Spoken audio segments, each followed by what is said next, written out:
தினம்தோறும் விளக்கேற்ற நல்ல எண்ணெய் இதயம் நல்லெண்ணெய்.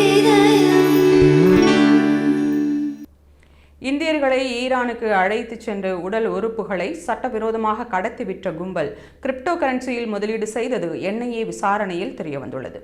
ஈரான், குவைத் ஆகிய மேற்காசிய நாடுகளுக்கு ஆட்களை அழைத்துச் சென்று மனித உடல் உறுப்புகளை கடத்தி விற்பனை செய்வதாக சென்ற ஆண்டு போலீசாருக்கு ரகசிய தகவல் கிடைத்தது. அதன் பேரில் விசாரணை நடத்திய போலீசார் கேரளாவின் திருச்சூரைச் சேர்ந்த சபீத் நாசர் என்பவரை கொச்சி விமான நிலையத்தில் கைது செய்தனர். அவரிடம் நடத்தப்பட்ட விசாரணையில் சென்ற 2018ஆம் ஆண்டு முதல் சர்வதேச உடல் உறுப்பு கடத்தல் கும்பலுடன் இணைந்து மனித உடல் உறுப்புகளை அவர் கடத்தி விற்பனை செய்தது தெரியவந்தது.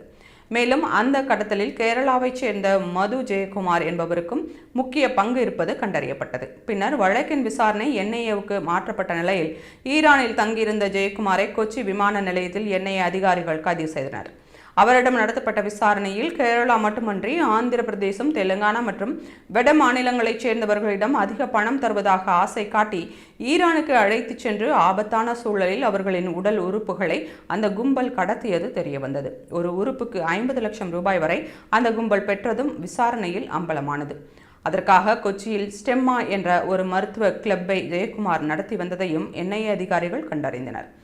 கிடைத்த தொகையை அந்த கிளப் பெயரில் இருக்கும் சவுத் இந்தியன் வங்கி கணக்கில் பரிவர்த்தனை செய்யப்பட்டதும் கைதானவர்களின் பெயர்களில் கிரிப்டோ கரன்சியில் முதலீடு செய்யப்பட்டுள்ளதும் என்ஐஏ விசாரணையின் மூலம் தெரியவந்துள்ளது. உடல் உறுப்புகளை கடத்தி லட்சக்கணக்கில் மோசடி செய்யப்பட்ட சம்பவம் அதிர்ச்சியை ஏற்படுத்தியுள்ளது.